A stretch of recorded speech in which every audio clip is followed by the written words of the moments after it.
Did you hypnotize yourself? So yeah, I do it all the time.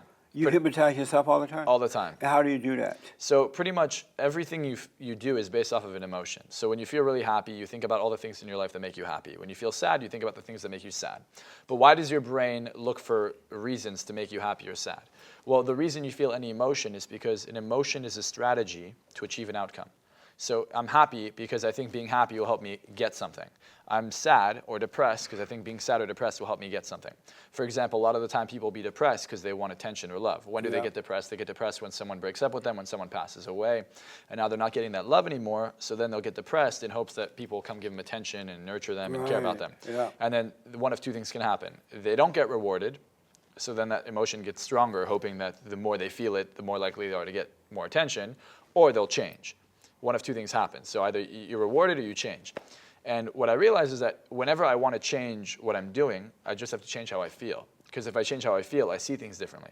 If I'm stressed out, if I'm anxious, if I'm feeling sad, and I want to be motivated and I want to go do things, I need to change how I feel first. So self-hypnosis isn't necessarily about changing your habits. It's more about changing the emotions that you're feeling. And if you can control your emotions, I call this emotional intelligence, being aware of the emotions you feel and why you feel them. So let's say you wake up in the morning and you're feeling sad or depressed. You don't want to go to work. You thought about something and you just don't feel like it. How would you hypnotize yourself to feel better, to get up to go to work? What would you do? Got it. So a few things. If I don't like my job, I'm not going to do it. Right. That's for sure. So if you really don't like your job, you should quit and do something you like. So instead of hypnotizing yourself to go to work and do something you don't like, you should hypnotize yourself into having the confidence to go after what you really love. But let's say you do love what you're doing and you still woke up and you're not in the mood. Then you'd have to ask yourself why you're not motivated. Usually people aren't motivated because they don't think they're getting a reward. Like they're not making progress towards their goal. They have a specific idea or like a blueprint of what they want. And if they're not getting it, then they stop feeling motivation. They start to feel sad. Because motivation comes hand in hand with happiness, and if you're not necessarily happy, it comes with some kind of feeling of fulfillment, a positive emotion. Even if you're motivated from pain, because we're motivated from one of two emotions, pain or pleasure. You're either motivated to get away from the pain, or you're motivated to go towards something that makes you feel good. Right. So if the thing doesn't make you feel good, then you're not necessarily going to go towards it. But it doesn't make you feel good because you don't believe that it will. So a lot of people won't go pursue the career that they want. They won't get motivated to go to the gym every morning because there's a part of them that doesn't believe that it'll make them feel good. They associate more pain to their goals than they do pleasure. Well, what happens if you wake up, you love your job, you have an amazing job, right? But you like your job, but then something else has caused you to become depressed or sad, and you wake up feeling that way this morning. Do you convince yourself, well, the job is going to make me feel better? How do you get out of that? Got it. So so the reason we're depressed is because we're not present. We're not in the moment. We're thinking about what happened to us in the past. Even if it's an hour before, it's still the past. Right. So, let's say you went through something. I actually had a client who, CEO, really big CEO, has 500 employees that they have to manage. And, he's older, he's like 40, but his father passed away. And he's like, I can't go to work. And it's a big week, like that. He has to go to work. And he's like, I can't go to work. So similarly to what you're saying, he was feeling depressed and he wasn't motivated. And what we did is I had to help him reframe what was going on. So he framed it in his mind, and a frame is kind of the lens you're looking at it through.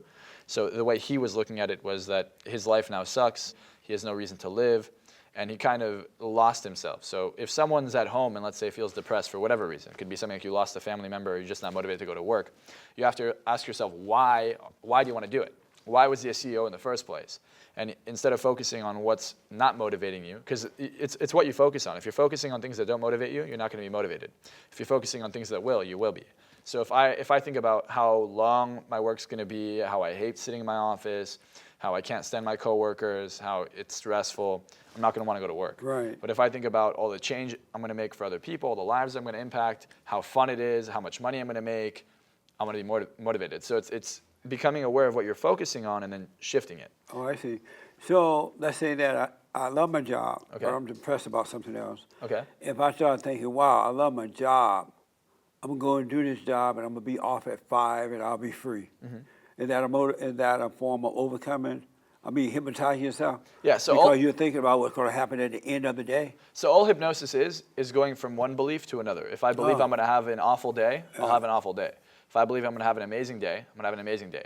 Even Abraham Lincoln once said, people's happiness depends on how happy they think they're going to be. I was, in preparing for this interview, for some reason I thought about it yesterday. I was thinking, wow, most people are hypnotized. They're already in a hypnotic 100%. state. They're in a hypnotic state, but they don't know it. Always. Because I used to be in that hypnotic state, but I didn't know I was hypnotized. Yep. And it was only when I came out of it that I knew I was hypnotized.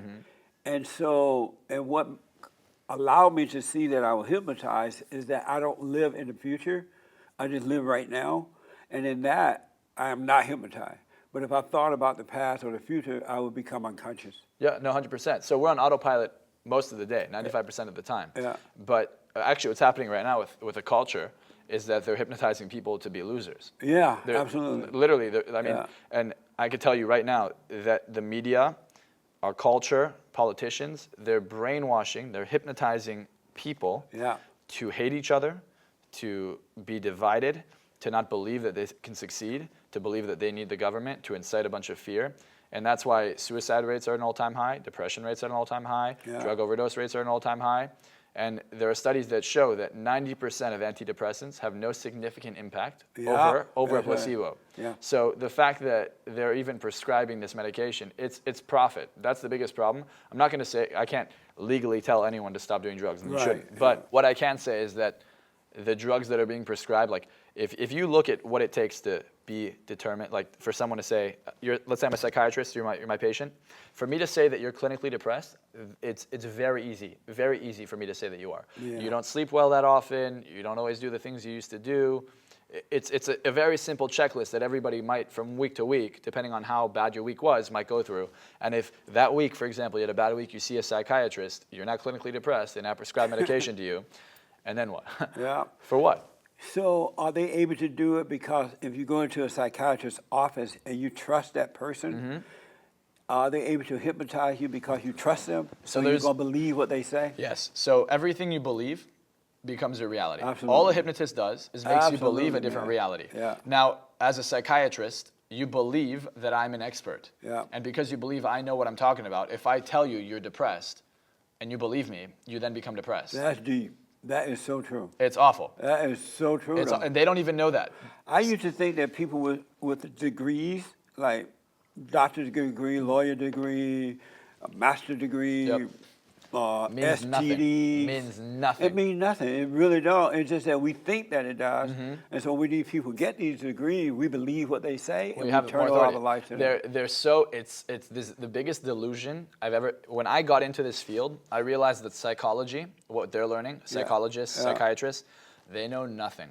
You're absolutely right. It's controversial for me to say this, but what they're... You're so right, though. How can someone sit down in front of a psychologist for 7 years and not get change? That's right. How can someone go there and be depressed their entire life? You're telling me that a chemical imbalance, in other words, a lack of ability to focus on the right things, is a disease for the rest of your life? That's right, man. And that's amazing. Oh, yeah. No. Isn't that like amazing? Oh, it's incredible. Yeah. People come to me that have gone to psychiatrists and psychologists for years, and in 5 minutes, they change their life, and they don't go back to depression. They get off their medication. I don't tell them to get off their medication. They just see it. Because once they're not hypnotized anymore, they're out of it. They're out of it. Another thing, now that I'm listening to you, I'm thinking about other things that are happening in society, and I talk about this a lot on my radio show, is that, you know how when little kids are first born, they have a lot of energy, and they run around the place, they are interested in everything, they're learning. And nowadays, when they go to school, if the teacher can't handle all that energy, they tell the parent, oh, your kid is HTD. ADD, ADHD, yeah. Give him some medication, right? Oh, my God. And the parent would go and do it. I'm like, what the? So this is the biggest thing. We have to realize. And that, like, you have to be hypnotized to do that. The pharmaceutical industry has so much impact on politicians and curriculum that they literally will teach. Doctors don't know any difference. Psychiatrists don't know the difference. Psychologists don't know the difference. They're just learning the curriculum that's being funded by Big Pharma. Absolutely, man. In the 1970s.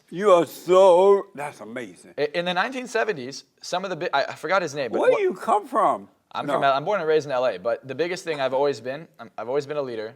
I'm not a follower. If someone says something to me, I fact check it. I don't believe it right away. Yeah. And I look around and all these people just believe everything everyone says. Oh, you should.